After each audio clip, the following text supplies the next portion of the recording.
আজি কলাগুৰু সৈনিক শিল্পী বিষ্ণুপ্ৰসাদ ৰাভাদেৱৰ স্মৃতি দিৱস ৫৭ সংখ্যক স্মৃতি দিৱস। আমি প্ৰত্যেক বছৰে টংলাত বিষ্ণু ৰাভা দিৱস আমি আয়োজন কৰোঁ। এই বছৰ নবাৰণ যুৱ সংঘৰ উদ্যোগত এই বছৰো আমি দিনজোৰা কাৰ্যসূচীৰে এই টংলা শ্বহীদ সজিত নাৰ্জাৰী প্ৰেক্ষাগৃহত আমি আয়োজন কৰিছোঁ। আমাৰ ৰাতিপুৱাৰে পৰা অনুষ্ঠান চলি আছে বৰ্তমানলৈকে। ৰাতিপুৱা পতাকা উত্তোলন হৈ গ'ল, স্মৃতৰ্পণ হৈ গ'ল, কলাগুৰু বিষ্ণু ৰাভাৰ প্ৰতিচ্ছবিত আমি মাল্যাৰ্পণ কৰিলোঁ, বৰ্তি প্ৰজন তেখেতক শ্ৰদ্ধা জনালোঁ। গছপুলি ৰোপণ কাৰ্যসূচী হৈছে আজি ইয়াত। তাৰপিছত সংগীত প্ৰতিযোগিতা, প্ৰাইজ মানি সংগীত প্ৰতিযোগিতাত ইতিমধ্যে ওদালগুৰি জিলা, দৰং জিলা বিভিন্ন প্ৰান্তৰ পৰা প্ৰতিযোগীসকল আহিছে। প্ৰতিযোগীসকলে প্ৰতিযোগিতাত অংশগ্ৰহণ কৰিছে। সংগীত প্ৰতিযোগিতাত বিষ্ণু ৰাভা সংগীত প্ৰতিযোগিতাত এতিয়া অকণ পিছতে চিত্ৰাংকন প্ৰতিযোগিতা হ'ব। ইতিমধ্যে বহুকেইগৰাকী প্ৰতিযোগী আহি ইতিমধ্যে উপস্থিত হৈছেই। চিত্ৰাংকন প্ৰতিযোগিতাৰ পিছতে আমাৰ সন্ধিয়া ভাগত ৬টামান বজাত আমাৰ সাংস্কৃতিক অনুষ্ঠান আছে। বিষ্ণু ৰাভা সুঁৱৰি, বিষ্ণু ৰাভাৰ সংগীত, বিষ্ণু ৰাভাৰ কথা আমি ইয়াত আজি চৰ্চা কৰিম কিছু সময় সাংস্কৃতিক অনুষ্ঠানত। ইতিমধ্যে কেইবাগৰাকীও শিল্পীয়ে, যিসকল বৰ্তমান উঠি অহা প্ৰজন্মৰ কেইবাগৰাকীও ভাল ভাল কণ্ঠৰ অধিকাৰী শিল্পীয়ে গীত পৰিৱেশন কৰিব, আৰু লগতে কেইবাগৰাকীও উঠি অহা প্ৰজন্মৰ শিল্পীয়ে নৃত্য পৰিৱেশন কৰিব, বিষ্ণু ৰাভাৰ সংগীতত নৃত্য পৰিৱেশন কৰিব।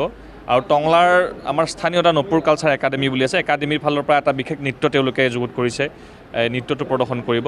আৰু টংলাবাসী ৰাইজৰ সহযোগত নবাৰণ যুৱ সংঘৰ উদ্যোগত দিনজোৰা বৰ্ণাঢ্য কাৰ্যসূচীত আমি অনুষ্ঠানটো অনুষ্ঠিত কৰিছোঁ। আৰু বিভিন্নজনে সহযোগ কৰিছে, বিভিন্নজনে সাংস্কৃতিক দিশত আমাক আগবাঢ়ি যোৱাত উৎসাহ দিছে। তাৰ বাবে সকলোকে ধন্যবাদ জ্ঞাপন কৰিছোঁ। টংলাবাসীক ধন্যবাদ, আপোনালোককো ধন্যবাদ জনাইছোঁ। আপোনালোকে আহিছে, আমাৰ অনুষ্ঠানখন প্ৰচাৰ প্ৰসাৰৰ ক্ষেত্ৰত আপোনালোকে আগভাগ লৈছে, তাৰ বাবে ধন্যবাদ জনাইছোঁ। নবাৰণ যুৱ সংঘ টংলাৰ উদ্যোগত ৫৭ সংখ্যক কলাগুৰু বিষ্ণুপ্ৰসাদ ৰাভা দিৱস উদযাপন। স্থান শ্বহীদ সজিত নাৰ্জাৰী প্ৰেক্ষাগৃহ টংলা। দিনাংক ২০ জুন ২০২৬ খ্ৰীষ্টাব্দ শনিবাৰ। ডক্টৰ হেমন্ত ৰাভা দেৱলৈ অভিনন্দন পত্ৰ। সাংস্কৃতিক অভিবাদন গ্ৰহণ কৰিব। শিক্ষা আৰু প্ৰজ্ঞাৰ জগতত আপোনাৰ কৰ্তব্য নিষ্ঠা, একাগ্ৰতা, অধ্যাৱসায়, ঐকান্তিক প্ৰচেষ্টা আৰু অনন্য সাধনাৰ জৰিয়তে অসম বিশ্ববিদ্যালয় শিলচৰৰ ৰাজনীতি বিজ্ঞান বিভাগৰ অধীনত ২০২৩ চনৰ ২০ ডিচেম্বৰ তাৰিখে অসম সাহিত্য সাহিত্য জিলা পৰিষদ এটি তুলনামূলক অধ্যয়ন শীৰ্ষক বিষয়ে গৱেষণা কৰি বিশ্ববিদ্যালয়ৰ সৰ্বোচ্চ ডিগ্ৰী ডক্টৰেট অফ ফিলচফি অৰ্জন কৰাত আমি গভীৰভাৱে আনন্দিত। আপোনাৰ এই জীৱনকাৰী সফলতাই টংলা অঞ্চলৰ প্ৰতিজন নাগৰিকক উৎফুল্লিত আৰু অতিকৈ গৌৰৱান্বিত কৰিছে। জীৱনৰ কঠিন বাটত আপোনাৰ এই সফলতাৰে পৰা কৰ্মকৰ জীৱনৰ কৃতকাৰ্যতা আৰু মহান আদৰ্শ আমাৰ অঞ্চলৰ উদীয়মান ছাত্ৰ ছাত্ৰী তথা ভৱিষ্যতৰ প্ৰৱেশসকলৰ বাবে সৰ্বদা এক সজীৱ প্ৰেৰণা আৰু অনুকৰণীয় স্থানেদি হৈ ৰ'ব। কৰ্মময় জীৱনৰ ব্যস্ততা, বিভিন্ন সামাজিক দায়িত্ববোধ আৰু সমাজ কল্যাণমূলক অনুষ্ঠান প্ৰতিষ্ঠানৰ সৈতে জড়িত হৈ থকাৰ পিছতো আপুনি শিক্ষাৰ ক্ষেত্ৰত যি অনবদ্য কীৰ্তি দেখুৱালে সেয়া আমাৰ বাবে এক উজ্জ্বল নক্ষত্ৰস্বৰূপ। টংলা মহাবিদ্যালয়ৰ ৰাজনীতি বিজ্ঞান বিভাগৰ সহকাৰী অধ্যাপক হিচাপে আপুনি যি দক্ষতাৰে তেওঁ আগবঢ়াই আহিছে সেয়া আমাৰ সমাজৰ বাবে সদায় আদৰ্শ হৈ ৰ'ব। আপোনাৰ দৰে এজন মহান জ্ঞান সাধকৰ এই গৌৰৱোজ্জ্বল সফলতাই আমাৰ অঞ্চলটোৰ নৱপ্ৰজন্মক শিক্ষা আৰু গৱেষণাৰ পথত প্ৰতিসকলে চিৰতা অনুপ্ৰাণিত কৰিব। আজিৰ এই পবিত্ৰ বিষ্ণু ৰাভা দিৱসৰ ঐতিহাসিক ক্ষণত আমি নবাৰণ যুৱ সংঘৰ সমবিষয়ববীয়া আৰু সদস্যবৃন্দই আপোনাৰ এই অমূল্য সুবিধাক সশ্ৰদ্ধ স্বীকৃতি জনাই এই অভিনন্দন পত্ৰখন শ্ৰদ্ধাৰে অৰ্পণ কৰিলোঁ। আপোনাৰ জ্ঞানৰ পোহৰে আমাৰ সমাজখনক সদায় আলোকিত কৰি ৰাখক। পৰম পিতা পৰমেশ্বৰৰ ওচৰত প্ৰাৰ্থনা জনালোঁ। আপোনাৰ প্ৰচেষ্টা দীৰ্ঘায়ু আৰু উত্তৰ দৃষ্টিত কামনা কৰিলোঁ। এতিয়া আপোনাৰ অনুৰোধ কৰ্মচাৰী সভাপতি সম্পাদক নবাৰণ যুৱ সংঘ টংলা।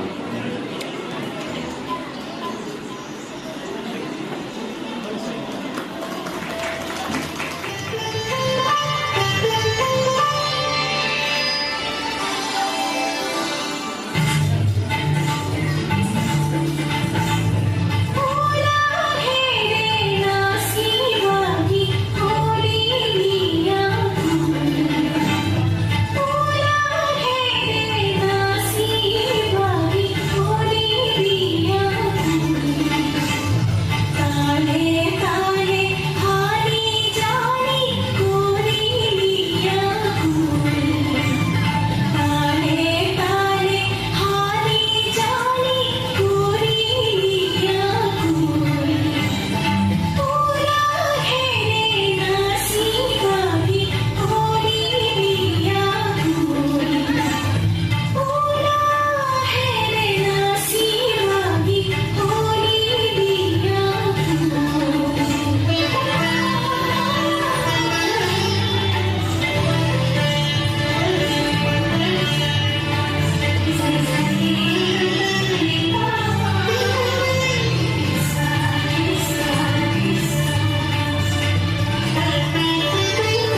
সদস্য উৎপল ৰাভাই আৰু এটি স্মাৰক প্ৰদান কৰিছে আমাৰ নৱাৰণ যুৱ সংঘৰ তৰফৰ পৰা এটি স্মাৰক,